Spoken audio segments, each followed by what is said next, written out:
नमस्कार, मैं हूं अमित सिंह और आप देख रहे हैं फर्स्ट बिहार झारखंड। देखिए, एक ऐसी खबर सामने आ रही है जिसको सुनकर आप हैरान हो जाएंगे। आप सोचेंगे कि क्या वाकई ऐसा भी हो सकता है? क्या लोग इस तरह की भी बात जो है कर सकते हैं? लेकिन ऐसा हुआ है और ये खबर जो है वाकई हैरान करने वाली है। देखिए, जिस तरह से खबरें निकलकर सामने आ रही हैं उसमें बताया जा रहा है कि जब पुलिस ने उद्भेदन किया तो पुलिस भी एक बार हैरान हो गई। जब खबरों की तह तक पुलिस पहुंचती है तो पुलिस को समझ में ही नहीं आता है कि आखिर ये मामला है क्या। देखिए, आपको बता दें कि बक्सर पुलिस ने 3 दिन पहले हुई एक चोरी की घटना का जो है उद्भेदन किया, जिसमें कुछ ऐसी बातें सामने आई जिसे सुनकर पुलिस भी हैरान थी और पुलिस को लग रहा था कि आखिर ये मामला है क्या।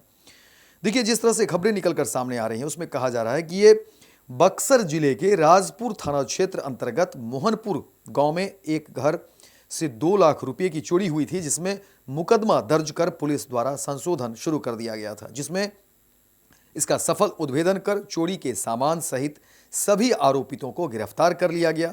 जिस पर बक्सर पुलिस शुभम आर्य ने इस चोरी की घटना का खुलासा करते हुए बताया कि इस घटना में गांव के ही 4 नाबालिग बच्चे सरस्वती पूजा करने को लेकर इस चोरी की घटना को अंजाम दिए थे, क्योंकि उनके पास प्रतिमा खरीदने और पूजा में अन्य खर्चों के लिए पैसे कम पड़ गए थे।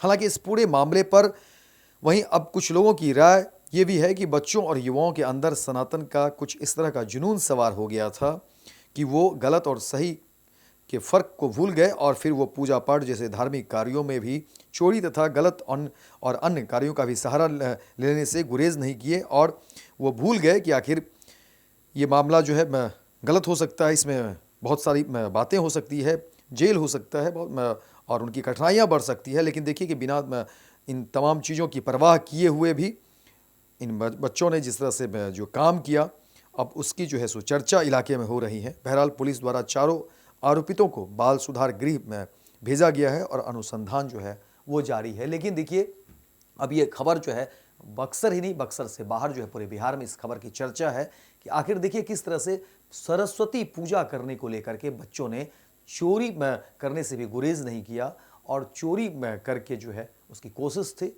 कि सरस्वती पूजा की जाए, प्रतिमा खरीदने के लिए पैसे नहीं थे। और अमूमन देखिए बच्चे जो है कभी कभी इसी तरह की राह में जो है आगे बढ़ जाते हैं, उन्हें ये समझ में नहीं आती है कि ये जो है क्या काम वो कर रहे हैं। जाहिर तौर पर उनकी मंशा जो है पूजा पाठ को लेकर के थी, लेकिन वो बच्चे इतनी बात नहीं समझ पाए कि आखिर उस पूजा पाठ के क्या मायने जब आप उसके लिए मैं जो है किसी के घर में जो है आप डाका डाल रहे हो, चोरी कर रहे हो या गलत काम से जो आप पैसे बना करके पूजा पाठ कर रहे हो। तो देखिए, इस बात की अब चर्चा हो रही है। वहीं दूसरी तरफ ये भी है, चर्चा ये भी है कि देखिए लोगों को अब ऐसे इस तरह के जो बच्चे हैं जो पूजा पाठ को लेकर के बहुत ज़्यादा एक्साइटमेंट उनमें रहता है, तो ध्यान देने की ज़रूरत है। जो परिवार के लोग हैं, जो आसपास के लोग हैं, वो उन सब चीज़ों को देखें कि आखिर ये बच्चे क्या करना चाह रहे हैं, किस तरह से कर रहे हैं। क्योंकि देखिए ये अनदेखी का ही नतीजा है कि देखिए बच्चों ने पूजा पाठ के नाम पर जो है अपने आस पड़ोस में ही चोरी की घटना कर डाली। और देखिए जब मामला पुलिस के सामने आती है तो पुलिस ने उद्भेदन किया और उद्भेदन के बाद तमाम चीज़ें सामने आ जाती है और फिर पुलिस भी हैरान हो जाती है कि आखिर ये बच्चे करना क्या चाह रहे थे कि देखिए पूजा पाठ के नाम पे वो चोरी कर डालते हैं। और तमाम खबरें जो है मीडिया में आती है, लोग इस पर चर्चा करते हैं। देखिए पूजा पाठ को लेकर के बच्चे ने किस तरह से घटना को अंजाम दिया और सरस्वती की जो है प्रतिमा जो स्थापना करने के लिए उन्होंने जो है चोरी तक की घटना से गुरेज नहीं किया। तो अब एक बार इलाके में इस बात की चर्चा है, लेकिन एक मैसेज भी इस बहाने जो है मैं देखिए इस खबर के जरिए ये दिए जाने की ज़रूरत है कि देखिए ऐसे बच्चे जो नाबालिग हैं, जिनमें इतनी समझ नहीं है, वो अगर इस तरह के कोई भी कामकाज कर रहे हों तो घर के जो लोग हैं, परिवार के जो लोग हैं, अगल बगल के जो लोग हैं, समाज के जो लोग हैं, उनकी भूमिका ऐसे में बढ़ जाती है। वो ध्यान रखें, ख्याल रखें कि आखिर ये बच्चे क्या करना चाह रहे हैं, किस तरह से करना चाह रहे हैं, उनके बजट क्या है, क्या कुछ है। क्योंकि बच्चे तो बच्चे ही हैं, लेकिन हाँ उन्होंने गलतियां की और बाल सुधार गृह में उन्हें डाला गया है। अब थाना अंतर्गत में दिनांक 2 फरवरी को मनोहरपुर गांव में धनंजय पांडे जी के घर पे जो है चोरी की वारदात हुई थी, जिसमें कि उनके यहाँ से लगभग 2 लाख के से ज़्यादा के जो है बहुमूल्य जो गहने हैं, जेवरात हैं, उनको चोरी कर लिया गया था। कुछ अनाज को भी चोरी कर लिया गया था एवं कुछ पैसे भी जो थे उसको भी चोरी कर लिया गया था। मामले की गंभीरता को देखते हुए तत्काल जो अनुमंडल पुलिस पदाधिकारी एवं थाना प्रभारी ने इसमें त्वरित रूप से एक्शन किया और जितना भी इसमें बेसिकली चोरी का सामान था उसको छापामारी के उपरांत में सभी को बरामद कर लिया गया है और इसमें 4 जो अभियुक्त हैं उनकी भी गिरफ्तारी की गई है, जिनको भी माननीय न्यायालय में उपस्थापन कराया जाएगा। इनका जो पूर्व का आपराधिक इतिहास है उसको भी खंगाला जा रहा है। सामान की बरामदगी कहाँ से हुई है? सामान की बरामदगी इनके पास इनके घर में था और कुछ इन्होंने आपस में डिस्ट्रीब्यूट भी कर लिया था और कुछ को उन्होंने बेचा भी था। जैसे अनाज को उन्होंने बेच भी दिया था तो उसका भी जो पैसा था वो भी उन्होंने आपस में बांट लिया। अपराधी जो सभी हैं वो उसी के ही गांव के हैं, मनोहरपुर गांव के ही थे। इन्होंने प्लानिंग किया था, इन्होंने इस चीज़ को ध्यान में रखते क्योंकि सरस्वती पूजा के लिए ये लोग मूर्ति का स्थापना करने वाले थे जिसके लिए इनके पास पैसा जो था वो पर्याप्त नहीं था। तो उन्होंने उसी के लिए इन्होंने एक साजिश के तौर पे एक प्लान बनाया कि हम लोग चोरी करके इसमें पैसा एकत्रित करें। जानकारी मिल रही है कि सभी नाबालिग जी, सभी का भी अभी तक ये सामने हुआ है कि सभी विधि विरुद्ध बालक हैं और सभी को ही माननीय न्यायालय में उपस्थापन करा जाएगा। आज एक चोरी की घटना का पुलिस ने उद्भेदन किया है, आप तो जानते ही हैं उसके बारे में पूरा मामला क्या है, बताइए ना उस मामले पे आपकी क्या राय है?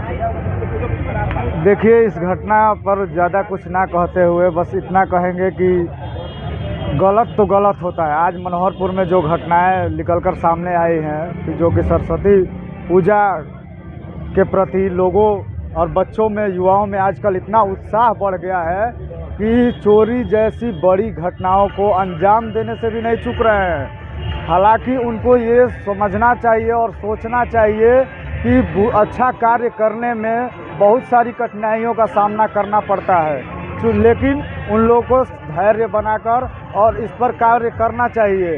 हालांकि इस पर हम यही कहना चाहते हैं कि जो भी ये घटनाएं हुई हैं, जो भी मनोहरपुर में घटनाएं हुई है, घटना हुई है, एक घटनाएं हुए हैं, ये घटना हुई है, ये अपराधी घटना है। हालांकि बुरा कार्य नहीं करना चाहिए और इस पूजा में देख रहे हैं कि युवाओं को और छात्रों के प्रति, सनातन और माता के प्रति इतना प्रेम और उत्साह है कि ऐसी बड़ी घटनाओं को अंजाम दे चुके हैं। हालांकि ऐसा नहीं करना चाहिए, बुरे काम का बुरा नतीजा होता है। और सुन भाई चाचा, देख भाई भतीजा, एक कहावत है, ऐसा ही हमको प्रतीत होता है। आगे की जो कार्रवाई होगा प्रशासनिक अदालत जो भी है देखेंगे, संज्ञान में लेंगे।